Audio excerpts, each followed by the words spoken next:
रामचरितमानस में पूज्य श्री गोस्वामी तुलसीदास जी महाराज ने बहुत ही प्यारी अर्धाली लिखी है। एक बार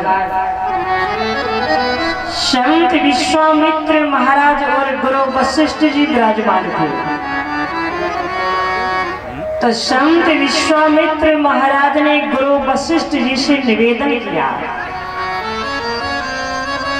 कि संसार में सत्य क्या है।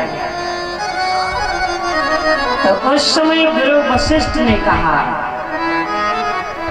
संसार में सबसे बड़ा धर्म है सत्य बोलना। और श्री रामचरितमानस में भी अर्धाली लिखी है, क्या कहा धर्म सत्य समाना धर्म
तो विश्वामित्र जी ने गुरु वशिष्ठ जी से कहा, एक बात बताइए महाराज, संसार में कोई ऐसा है जो सत्य बोलता है? वैसे पहले तो लोग कुछ सत्य ही बोलते थे, लेकिन जब से मोबाइल चल गया तो आधा झूठे ही बोलते। सत्य कोई बोलता नहीं है, होंगे कहीं मोबाइल पे बताएंगे थे। लेकिन सबसे बड़ा धर्म है सत्य बोलना। तो संत विश्वामित्र महाराज ने कहा, कोई संसार में है जो सत्य बोलता हो? तो उस समय गुरु वशिष्ठ जी ने कहा, चलिए जाओ श्री अयोध्या। अयोध्या में महाराज हरिश्चंद्र हैं जो सत्य बोलते हैं। तो विश्वामित्र जी ने कहा, ये मैं मानने के लिए तैयार नहीं हूं, परीक्षा जाकर के लूंगा। कहा ठीक है चले जाओ। और संत विश्वामित्र महाराज गए। सभी लोग जानते हैं हरिश्चंद्र की ऐसी परीक्षा ली कि हरिश्चंद्र को स्वयं बिकना पड़ा। हरिश्चंद्र क्या, उनकी पत्नी को भी बिकना पड़ा, लेकिन धर्म को नहीं छोड़ा, सत्य को नहीं छोड़ा। संत विश्वामित्र महाराज श्री अयोध्या एक बार नहीं गए। कितनी बार गए? अयोध्या गए हैं वो 3 बार। अब आप कहेंगे कब गए? तो महाराज हरिश्चंद्र की परीक्षा लेने के लिए गए थे। और इसके बाद जब गुरु वशिष्ठ जी के आश्रम में गए थे दूसरी बार, कब गए थे? तब गए थे जब वो क्षत्रिय थे, राजा थे। हाँ, तब ऋषि नहीं थे, सिर्फ राजा थे। और एक बार जब गुरु वशिष्ठ के आश्रम में संत विश्वामित्र महाराज पधारे, बड़ा स्वागत सम्मान किया गुरु वशिष्ठ जी ने। और जब वहां से जाने लगे तो उस समय गुरु वशिष्ठ ने विश्वामित्र जी से कहा, आपकी सेना तो बड़ी है, लेकिन फिर भी ठहर जाइए, आपके भोजन प्रसाद की व्यवस्था करता हूँ। तो उस समय विश्वामित्र जी ने सोचा, इतनी बड़ी सेना और ये संत, एक गुरु वशिष्ठ के आश्रम में कैसे भोजन प्रसाद की व्यवस्था कर सकते हैं? भोजन प्रसाद की व्यवस्था नंद ने गाए थे गुरु वशिष्ठ जी के पास। और गुरु वशिष्ठ ने हाथ जोड़कर के नंद ने गाय से निवेदन किया, मैया मेरी लाज आपके हाथ में भोजन की व्यवस्था की जाए। और माता जो गौ माता थी नंदिनी गाय ने इतना स्वादिष्ट 56 प्रकार के भोजन तैयार किए। विश्वामित्र जी ने भोजन किया, लेकिन जाते जाते उन्होंने पूछ लिया गुरु वशिष्ठ से कि इतनी बड़ी सेना के लिए भोजन की व्यवस्था कैसे हुई। तो उस समय गुरु वशिष्ठ ने कहा, सब कृपा मेरी माता गौ की है। ये जो नंदिनी गाय है ये मेरी माँ है।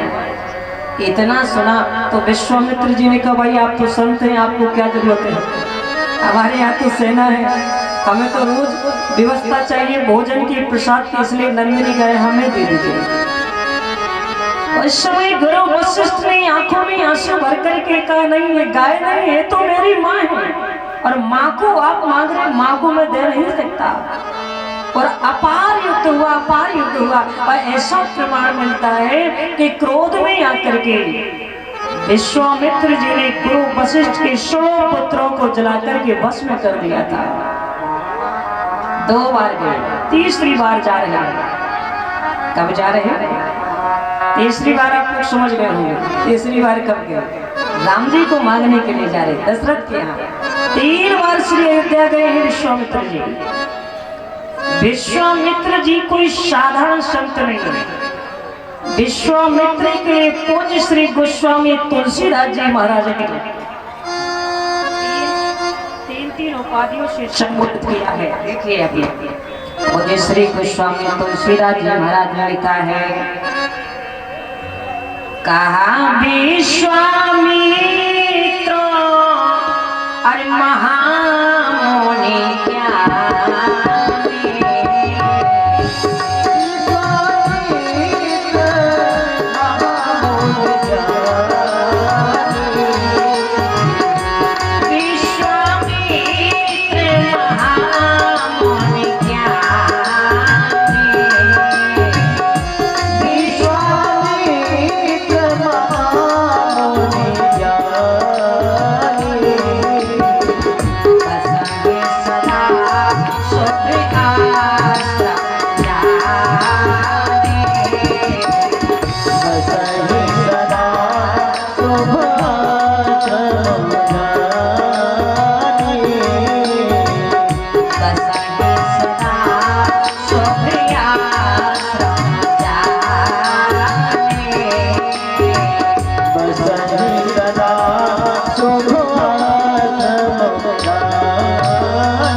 तुलसीदास जी महाराज ने क्या लिखा? कहा विश्वामित्र। सबसे पहले कौन है? ये विश्व के मित्र हैं। इसके बाद सब मुनि हैं, लेकिन ये मुनि ही नहीं, इनके लिए क्या लिखा? कहा विश्वामित्र अरे महामुनि। ये महामुनि है, मुनि नहीं, महामुनि। और महामुनि के साथ साथ कहा विश्वामित्र अरे महामुनि ज्ञानी और बसहि सदा शुभ आश्रम जानी। अपने शुभ आश्रम में विश्राम करते हैं, निवास करते हैं। श्री रामचरित्र मानस आप लोग पढ़ेंगे तो श्री रामचरित्र मानस में शुभ आश्रम लिखा है। वाल्मीकि रामायण पढ़ेंगे तो सिद्ध आश्रम लिखा है। अपने आश्रम में विराजमान है, लेकिन प्रमाण मिलता है जब भी वो यज्ञ करते हैं, जप करते हैं, योग करते हैं तो राक्षस आकर के बाधा डाल देते हैं। और जब बाधा डालते तो उनका अनुष्ठान खंडित हो जाता, कोई अनुष्ठान संपूर्ण नहीं हो पाता। और जब संत विश्वामित्र महाराज ने देखा तो चिंता हो गई। मुझे श्री गोस्वामी तुलसीदास जी महाराज को लिखा है क्या? कहा कादी तनाए मन चिंता व्यापी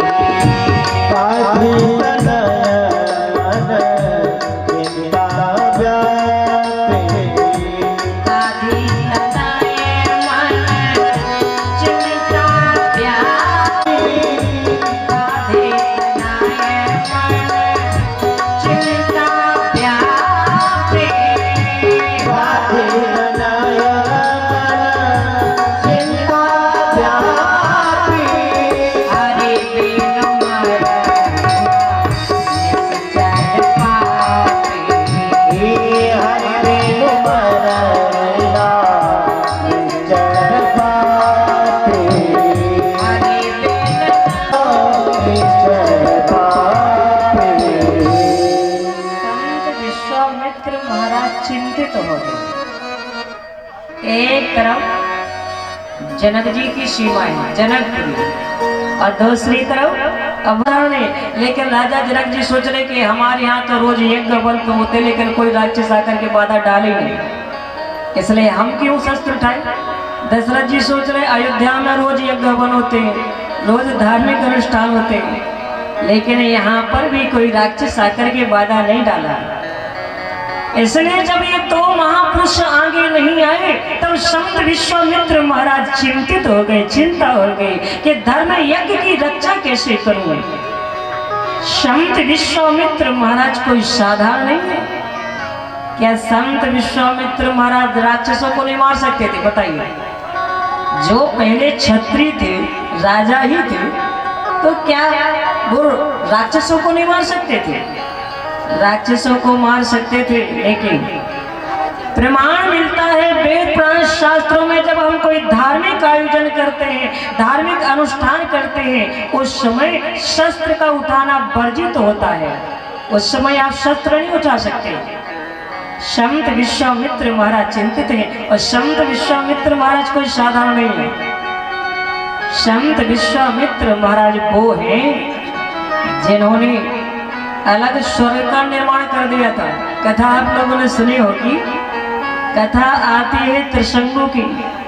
जिस समय त्रिशंकु सात शरीर स्वर्ग लोग जाना चाहता था, तो जाकर के उसने गुरु वशिष्ठ जी से निवेदन किया, महाराज हम सात शरीर स्वर्ग लोग जाना चाहते, इसलिए भेजिए। गुरु वशिष्ठ ने त्रिशंकु से कहा, ये सृष्टि के विरुद्ध है, हम आपको सात शरीर स्वर्ग लोग नहीं भेज सकते। तो जो काम गुरु वशिष्ठ जी नहीं करते विश्वामित्र जी अवश्य करते थे, क्योंकि पुराना बैर चल रहा था। तो त्रिशंकु पहुंच गए कहाँ? विश्वामित्र जी के पास, और विश्वामित्र जी से कहा, गुरु वशिष्ठ जी ने मुझे सात शरीर स्वर्ग लोग भेजने से इनकार कर दिया, इसलिए आप मुझे स्वर्ग लोग भेजिए। विश्वामित्र जी ने कहा, कोई बात नहीं, मैं आपको सात शरीर स्वर्ग लोग भेजूंगा। और आप लोग जानते हो उसी समय विश्वामित्र जी ने तपस्या प्रारंभ की।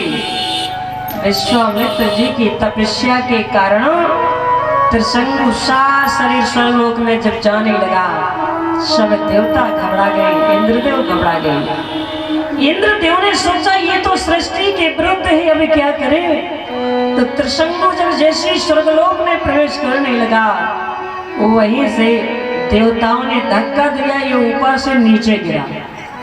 और जब नीचे गिरा तो कैसे गिरा? ऊपर को तो हो गया, इसके पैरों नीचे हो गया सर।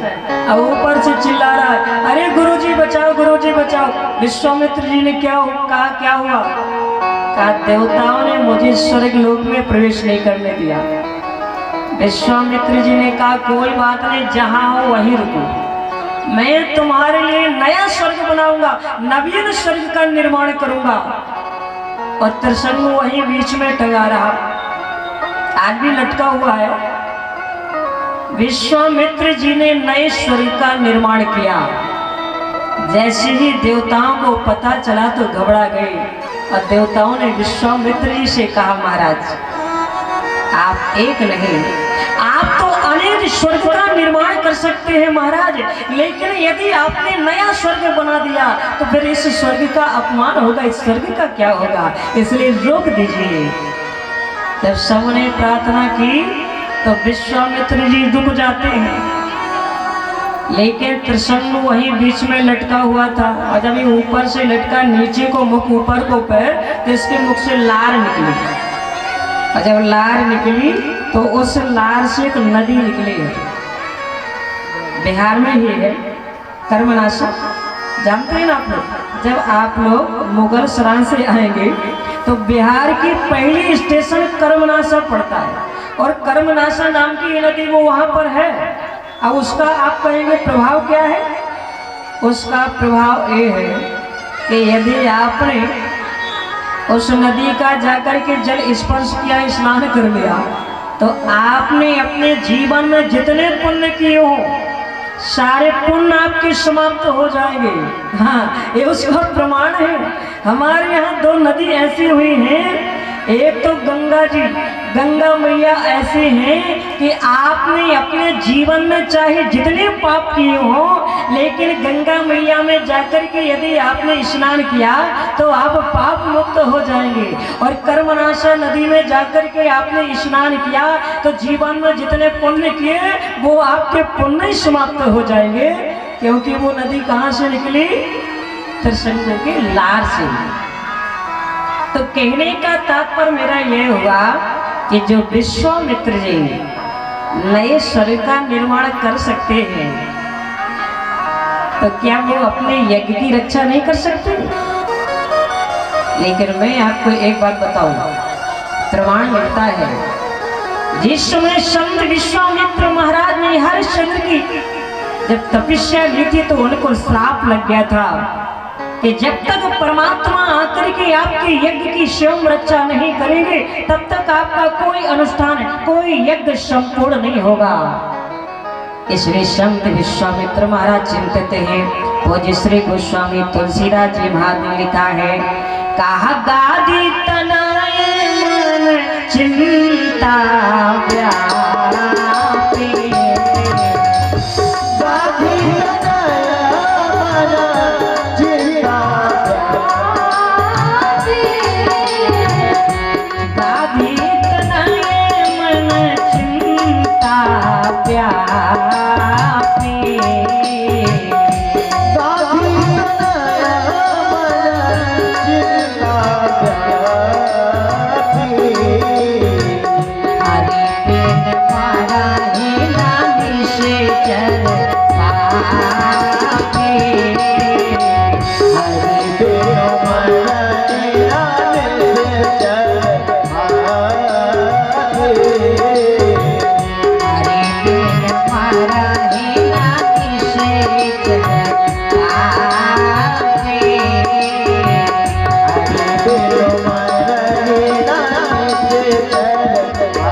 महाराज के आंखों में आंसू आ गए। और संत विश्वामित्र महाराज कहते हैं, ए प्रभु आपका डिम डिम घोष है। जब जब ऋषि मुनियों की हड्डियों के ढेर लगाए जाएंगे, आप अवतार लेंगे, आप इस धराधाम पर कब आएंगे? आकाशवाणी हुई, बाबा मेरा अवतार हो चुका है। कहाँ? श्री अयोध्या में। अयोध्या में? हाँ, महाराज दशरथ के यहाँ मैं पुत्र बनकर के अवतार लिया हूँ। जैसे ही विश्वामित्र जी ने सुना तो विश्वामित्र जी ने सुना, ऐसा कैसे हो सकता है? मैं तो भगवान को प्राप्त करने के लिए गृहस्थ जीवन छोड़ा, राजपाट त्यागा, यहाँ तक कि मैं आकर के कुटिया बनाया, तपस्या किया, फल फूल खाए, और भगवान संतों को नहीं पहले गृहस्थों को मिल गए। ऐसे कैसे हो सकता है? और बात भी सत्य है, पहले तो भगवान गृहस्थों को मिले कि नहीं? भाई भगवान तो वही आएंगे जहां माँ होगी। भाई माँ के गर्भ से ना भगवान अवतार लेंगे, जन्म लेंगे। विश्वामित्र जी ने सोचा ऐसा कैसे हो सकता है कि भगवान अवतार श्री अयोध्या में ले सकते हैं? और यदि ऐसा है तो मुझे अयोध्या चलना चाहिए। अब वहीं जाना पड़ेगा जहां मैं जाना नहीं चाहता था, लेकिन जाऊंगा। संत विश्वामित्र महाराज ने कमंडल उठाया और बाबा बक्सर से सीधे चल दिए हैं श्री अयोध्या की ओर। पैदल पैदल जा रहे हैं, सोचते सोचते जा रहे, क्या भगवान मुझे मिलेंगे? चले थे, चलते चलते जाकर के सरजू मैया में स्नान किया है विश्वामित्र जी ने। स्नान करने के बाद पहुंच गए हैं महाराज दशरथ के दरबार में। महाराज दशरथ को पता चला तो दौड़ पड़े, बड़े प्रसन्न हुए। महाराज दशरथ सोच रहे हैं संत विश्वामित्र महाराज का आगमन, संत का आगमन बिना बुलाए मानो भाग उदय होने की निशानी। आज तो जीवन धन्य हो गया, आज जीवन सफल हो गया। लेकिन संत विश्वामित्र महाराज सोच रहे हैं राम मिलेंगे कि नहीं, और वहां पर दशरथ जी भी सोच रहे हैं कि इनका आना कोई साधारण नहीं है। क्यों? क्योंकि जब जब ये आए हैं तो घटनावश घटी। हाँ, तो दशरथ जी सोच रहे हैं कि पहले भी आए थे हरिश्चंद्र के जमाने में, हरिश्चंद्र के नाम में चंद्र लगा था तब आए थे बाबा जी। अब गुरु जी ने गजब कर दिया, राम के नाम में भी चंद्र। सोच रहे बिन हरि कृपा मिले ही नहीं संता, संत का आगमन संत का दर्शन भाग उदय होने की निशानी दौड़ पड़े हैं संत विश्वामित्र महाराज का स्वागत करने के लिए। पूज्य श्री गोस्वामी तुलसीदास जी महाराज ने लिखा है क्या, कहा मुनि आगमन अरे सुना जब राजा, अब मिलन गया बोले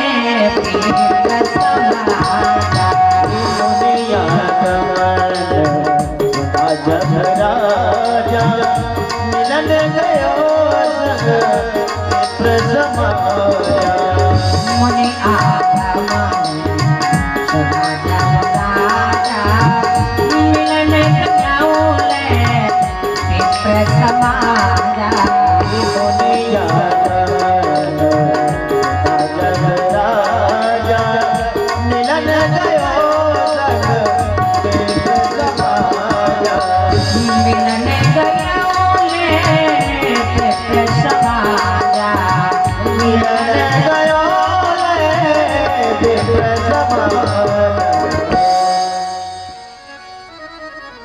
संत विश्वामित्र महाराज के स्वागत में दौड़ पड़े हैं। महलों में ले गए, जब महलों में ले गए तो चरणों को पखार रहे हैं। अच्छा, आपके घर में अतिथि आए तो उसका सम्मान कैसे करें? विश्वामित्र जी आए तो राजा दशरथ सम्मान कैसे कर रहे हैं? तो दशरथ जी से सीखिए कि अतिथि का सम्मान कैसे करना है। अपने सिंहासन पर बिठा दिया और एक थाल लेकर के आए सोने का, उसमें चरणों को पखार रहे हैं। कहा चरण पखार, अरे चरण पखार की अति पूजा, और मौसम आज धन्य नहीं दूजा। चरणों को पखारा है, चरणामृत लिया है। अच्छा, चरणों को पखारने के बाद क्या दशरथ जी पूछे कि महाराज कैसे आना हुआ? नहीं पूछे, श्री रामचरितमानस पढ़ लेना। चरणों को पखारने के बाद क्या लिखा है? कहा विविध भात, अरे विविध भात भोजन करो बाबा। इतने प्रकार का 56 प्रकार का भोजन कराया। विश्वामित्र जी कहते धन्य है प्रभु आपकी लीला, हम तो जानते थे कि आप त्याग से मिलते। 56 प्रकार का भोजन त्यागा, फल फूल खा रहा था तब आप नहीं मिले, और आप अयोध्या में मिल रहे हैं 56 प्रकार का भोजन करने के बाद। संत विश्वामित्र महाराज मन में कह रहे हैं बाप प्रभु आपने मेरी कुटिया छुड़ा दी ना, तो विश्वामित्र भी मेरा नाम है, मैं आपका घर छुड़वा दूंगा, महल छुड़वा दूंगा। लेकिन एक ही मेरा आपसे वचन आपको देता हूँ, यदि आपने मेरा वन बसा दिया ना तो बड़े विश्वामित्र आपका घर गृहस्थी बसा देगा। मन में सोच रहे हैं। 56 प्रकार का भोजन करने के बाद विश्वामित्र जी विश्राम कर रहे हैं। अभी भी दशरथ जी नहीं पूछ रहे कि कैसे आपका आना हुआ, और ना बताए हैं विश्वामित्र जी। अच्छा, नियम यही है, आपके यहाँ यदि कोई अतिथि आता है तो ऐसे नहीं कि दरवाजे से पूछना, उसको पहले घर में बिठाइए। हाँ, बिठा करके उसको पानी पिलाइए, नाश्ता कराइए, चाय पिलाइए, थोड़ा 10-20 मिनट बैठने दीजिए। और जब वो बैठ ले तब कहीं पूछिए भैया कहाँ से आए, कैसे आए, ये नियम है। अब ऐसा नहीं कि आपके घर में अतिथि आया, अब जाते ही आपने दरवाजा खोला और दरवाजे खोल दो, अरे कैसे आए, कहाँ से आए, ये नियम नहीं है। यदि अतिथि का सम्मान करना है तो दशरथ जी से सीखिए कि कैसे अतिथि का सम्मान कर रहे हैं। आज संत विश्वामित्र महाराज जैसे ही आज विश्राम करके बैठे तो उसी समय संत विश्वामित्र महाराज के चरणों में प्रणाम कराने के लिए चारों बेटों को बुलाया है महाराज दशरथ ने। वो जी श्री गोस्वामी तुलसीदास जी महादेव का है, आज चरणों में प्रणाम कर रहे हैं। कहा मोने चरणन में ले सत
प्रणाम करा रहे हैं। राम लक्ष्मण आए, प्रणाम किया, एक तरफ बैठ गए। भरत शत्रुघ्न आए, प्रणाम किया, दूसरी तरफ बैठ गए। क्यों? क्योंकि ये संस्कार डाले गए थे बचपन में। जब राम जी बिल्कुल छोटे थे ना तो माता कौशल्या जी जगाती और कहती राम जाओ गुरु वशिष्ठ जी के चरणों में प्रणाम करो, पिताजी के चरणों में प्रणाम करो, माताओं के चरणों में प्रणाम करो, बड़े बूढ़ों के चरणों में प्रणाम करो। ये संस्कार बचपन के थे, इसलिए राम जी प्रणाम कर रहे। लेकिन आजकल बड़ी समस्या है, प्रणाम करना तो सिखाया नहीं जाता। गांव बस्ती में तो फिर भी परंपरा है, लेकिन बड़े बड़े शहरों में हम देखें प्रणाम करना नहीं सिखाया जाता। माताओं बच्चों को प्रणाम करना अवश्य सिखाए। बल बुद्धि आयु, यदि प्रणाम कोई करता है बच्चा किसी को तो सब ये मिलता है उसको, इसलिए प्रणाम कराना बहुत जरूरी है। लेकिन प्रणाम करना नहीं सिखाया जाता। जैसे बच्चा थोड़ी बड़ा हुआ, hi hello bye bye tata कहते, अरे टाटा कर दो बेटा। छोटे से बच्चे को hi hello bye bye tata ये सिखाया जाता है।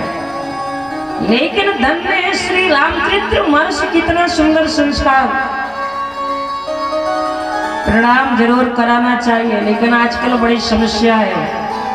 यदि माता जी को सामने कोई संत दिखाई दे गया तो अपने छोटे से बच्चे को कहेगी बेटा चुप हो जा, नहीं तो बाबा जी खड़े हैं तुरंत अमियाल खा जाएंगे। आप बताइए, बाबा जी खाते हैं कि आशीर्वाद देते हैं?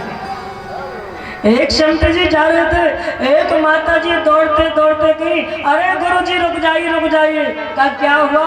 कहा महाराज जी अपनी फोटो दे करके जाइए तस्वीर। तो संत भगवान ने कहा मैया क्या हमारी तस्वीर को फोटो अपना मेरी आप फोटो पूजा घर में लगाएगी? मैया ने कहा नहीं बाबा जी। कहा फिर? कहा छोटा सा बच्चा है बहुत रोता है, जब जब रोएगा ना तो आपकी तस्वीर फोटो दिखा देंगे, चुप हो जाएगा डर के मारे। तो बड़ी समस्या है। लेकिन संत यदि कहीं मिल जाते हैं तो प्रणाम अवश्य कराइए।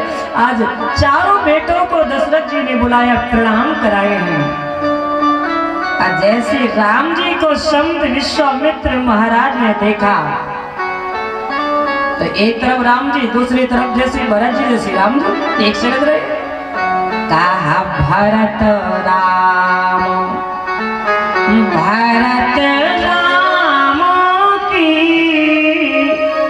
ही अनोहारे और सहसा लखे न सके नरनारी। जैसे राम वैसे भरत। संत विश्वामित्र महाराज सोच रहे कि इनमें से भगवान कौन है,